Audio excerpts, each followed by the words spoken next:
Hello everyone. 9th और 10th हमने आपको पढ़ाया था सोहनलाल द्विवेदी द्वारा रचित वह जन्मभूमि मेरी कविता। तो पहले तो आप सोहनलाल द्विवेदी जी का संक्षिप्त जीवन परिचय लिख लीजिए, फिर उसके बाद आप वह जन्मभूमि मेरी पद्यांश पर आधारित प्रश्न उत्तर लिखिए। ठीक, तो पहले प्रश्न लिखिए। वह जन्मभूमि मेरी, वह जन्मभूमि मेरी पाठ के रचयिता का संक्षिप्त जीवन परिचय दीजिए। संक्षिप्त जीवन परिचय दीजिए। उत्तर में लिखिए। श्री सोहनलाल द्विवेदी का जन्म श्री सोहनलाल द्विवेदी का जन्म सन 1905 में श्री सोहनलाल द्विवेदी का जन्म सन 1905 में उत्तर प्रदेश के फतेहपुर जिले के एक गांव में एक संपन्न परिवार में हुआ था। पूर्ण विराम मिला लीजिए।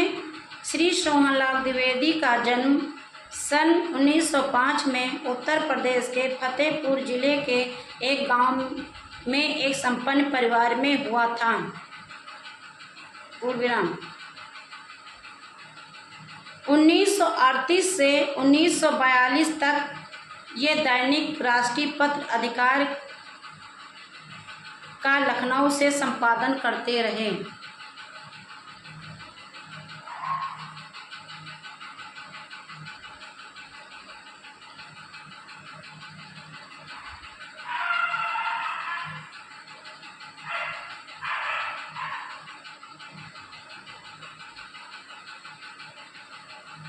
इन्होंने अनेक कविताएं लिखी।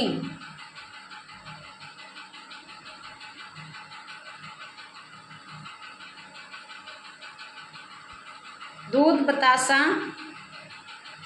बाल भारती कौमा, बांसुरी कौमा और झरना कौमा, और झरना कौमा,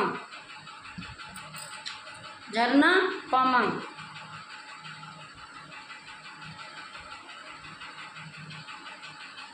बच्चों के बापू, बच्चों के बापू,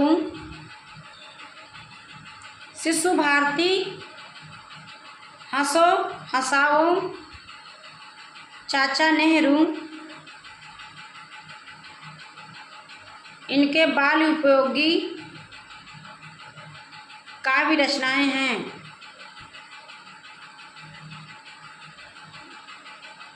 द्विवेदी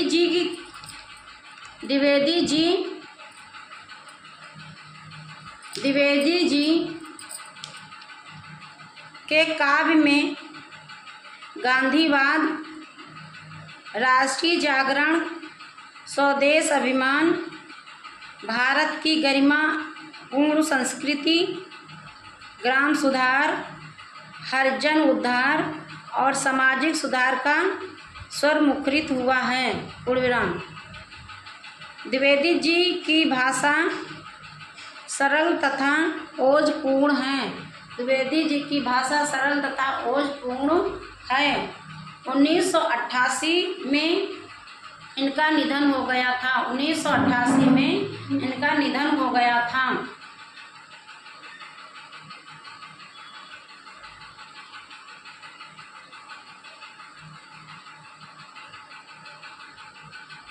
अगला प्रश्न लिखिए।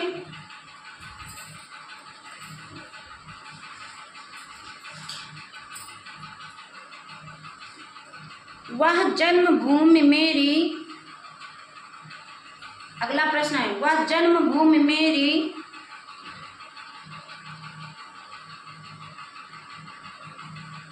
कविता का भाव लिखिए।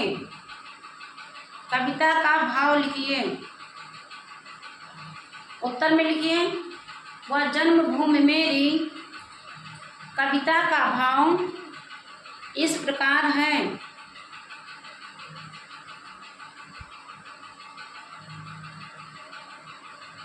प्रस्तुत कविता में कवि ने भारत भूमि की विशेषताओं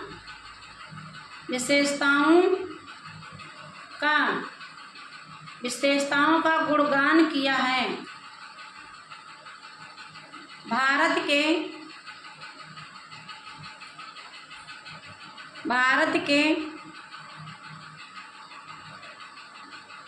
उत्तर में खड़ा हिमालय,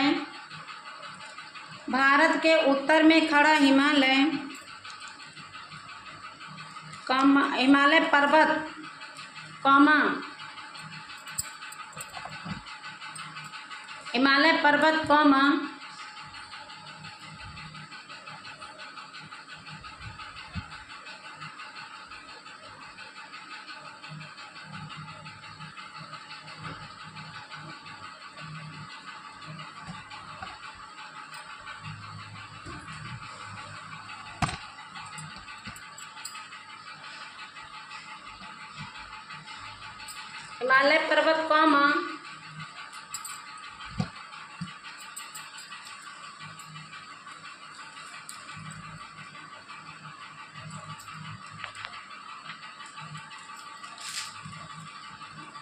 जो भारत के गौरव का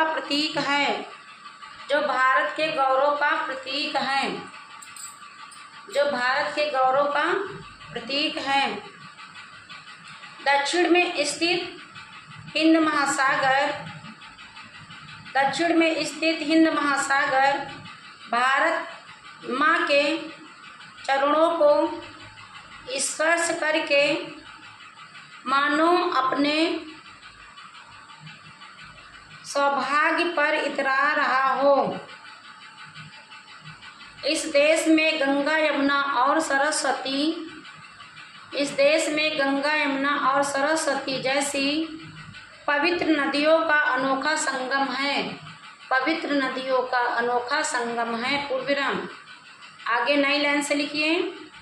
कवि ने इस जन्मभूमि पर जन्म लेने वाले वीर महापुरुषों जैसे राम, कृष्ण, गौतम आदि तथा उनके कार्यों का उल्लेख किया है। पूर्वविराम।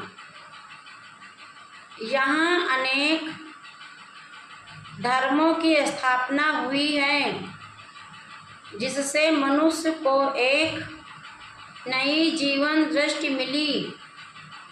पूर्वविराम। यह देश कर्म प्रधान है।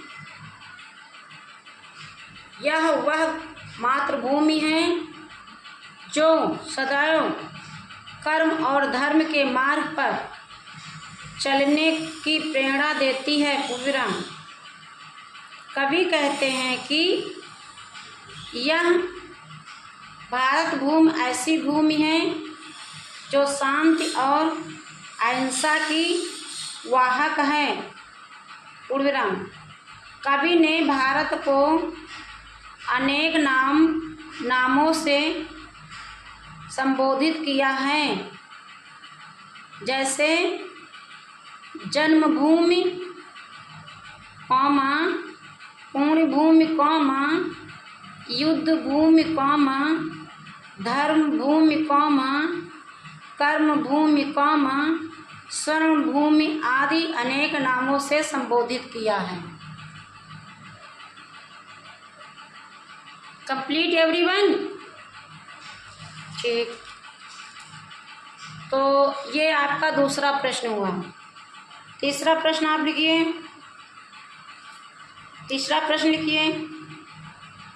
सभी बच्चे लिखेंगे। कोई एक दूसरे के लिए नहीं कहेगा कि नहीं वो कर लेंगे तो हम कर लेंगे। समझे ना? आप लोगों की बहानेबाजी से हम अच्छे से वाकिफ़ हैं। हाँ, तो सभी बच्चे लिखेंगे।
चलिए लिखिए।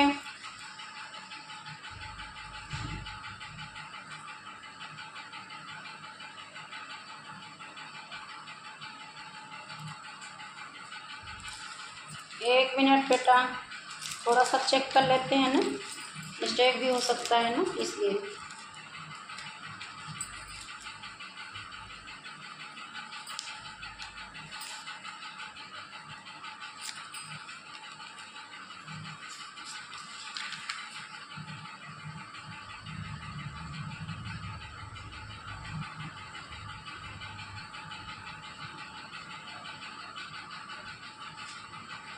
एक मिनट।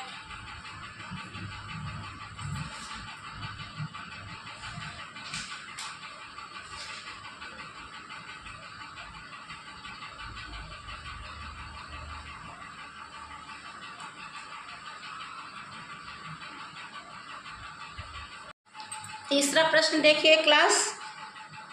निम्नलिखित पद्यांश को पढ़िए और उसके नीचे लिखे प्रश्नों के उत्तर दीजिए। निम्नलिखित पद्यांश को पढ़िए और उसके नीचे लिखें प्रश्नों के उत्तर दीजिए। लिख लिया सभी ने? तो पद्यांश देखिए। पद्यांश में है, वह जन्मभूमि मेरी, वह मातृभूमि मेरी, ये गंगा यमुना त्रिवेणी नदियाँ लहर रही हैं, ऊंचा खड़ा हिमालय आकाश चूमता है, जगमग छटा निराली पग चहर रही है। ये पद्यांश है, बुक देख लीजिए खोल करके। उसके नीचे चरण तले नित्य सिंधु झूमता है। ये यहाँ तक है आपकी पंक्तियाँ, और उन पंक्तियों का पहला प्रश्न लिखिए आप। पहला प्रश्न है, आकाश को कौन चूमता है तथा कवि की मातृभूमि कैसी है? क्वेश्चन मार्क चिन्ह। उत्तर में लिखिए। कवि कहता है कि ऊंचा खड़ा हिमालय आकाश को चूमता है, पूर्ण विराम, कवि की मातृभूमि बहुत सुंदर है, कॉमा, यहाँ की नदियाँ, झरने, सागर व पर्वत बहुत सुंदर हैं, पूर्ण विराम, ये सभी मिलकर मातृभूमि की सुंदरता को और भी अधिक बढ़ाते हैं, पूर्ण विराम। इसी पंक्तियों के और दूसरा क्वेश्चन लिखिए। शब्दों के अर्थ लिखिए। निधि, कौमा, छटा, कौमा, चहर, कौमा, सिंधु। उत्तर में लिखिए। दूसरा उत्तर है, निधि शब्द का अर्थ रोजाना, छटा का अर्थ शोभा, चहर का अर्थ बिखरने की क्रिया तथा सिंधु का अर्थ सागर है, पूर्ण विराम। तीसरा प्रश्न लिखिए। कवि ने भारत की उत्तर दक्षिण दिशाओं की किस किस विशेषताओं का वर्णन किया है? उत्तर में लिखिए। कवि ने भारत के उत्तर में खड़े हिमालय पर्वत की विशेषताओं का वर्णन किया है, जो आकाश को चूमता है और हमारे भारत के गौरव का प्रतीक है, पूर्ण विराम। दक्षिण दिशा में स्थित सिंधु महासागर ऐसा लगता है मानो भारत के चरणों का स्पर्श करके वह अपने सौभाग्य पर इतराता है, पूर्ण विराम। इसी कारण कवि को अपनी जन्मभूमि पर गर्व है। लिख लिया? अब चौथा प्रश्न लिखिए। कवि हिमालय और सिंधु के संबंध में क्या कल्पना करता है? क्वेश्चन मार्क चिन्ह।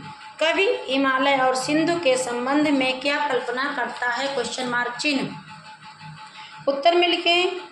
भारत के उत्तर में स्थित हिमालय की ऊंचाई को देखकर कवि कल्पना करता है कि मानो यह आकाश को छू रहा है, तथा दक्षिण में स्थित हिंद महासागर को देखकर कवि कल्पना करता है कि मानो वह भारत के पैरों के नीचे निरंतर घूम रहा है।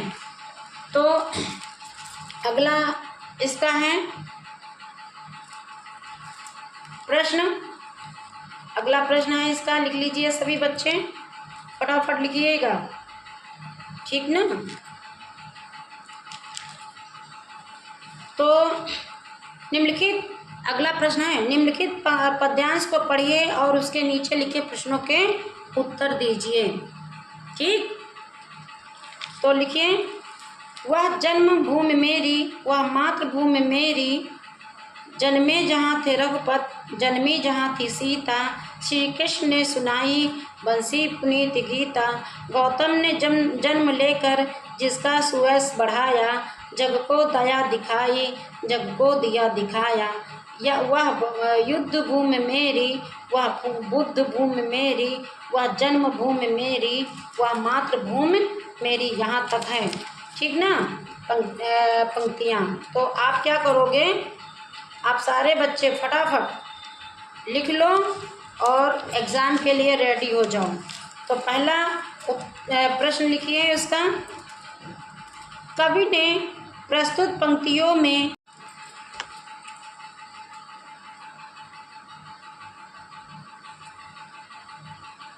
अगला प्रश्न लिखिए।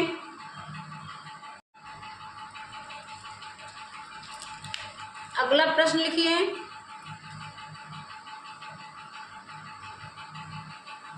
गीता का उपदेश किसने और कहाँ दिया था? गीता का उपदेश किसने और कहाँ दिया था? क्वेश्चन मार्क चिन्ह। देखिए, गीता का उपदेश भगवान श्री कृष्ण जी ने कुरुक्षेत्र की युद्ध भूमि में मोहग्रस्त अर्जुन को दिया था। पूर्वविराम।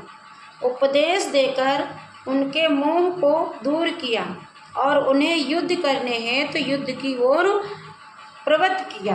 पूर्वविराम। अगला प्रश्न लिखिए। कवि ने भारत को युद्ध भूमि और बुद्ध भूमि कहकर संबोधित क्यों किया? क्वेश्चन मार्क चिन्ह। तो लिखिए, कवि ने भारत को बुद्ध के कारण दया व अहिंसा का पुजारी स्वीकार किया है। पूर्वविराम। इसलिए इसे बुद्ध भूमि कहा। दूसरी ओर आत्मसम्मान व मातृभूमि की रक्षा के लिए तैयार रहने वाले रणबांकुरों की ओर संकेत करके इसे युद्ध भूमि कहा। तो क्लास आपका यह चैप्टर समाप्त हो गया। इसको हमने पढ़ा भी दिया, समझा भी दिया अपनी भाषा में, और इसके प्रश्न उत्तर भी करा दिए अपनी भाषा में। तो जिसको क्लास समझ में ना आया हो सकता है नेटवर्क प्रॉब्लम रही हो, कोई दिक्कत आ गई हो, तो कमेंट बॉक्स में हमें ज़रूर बताना। ठीक, थैंक यू क्लास।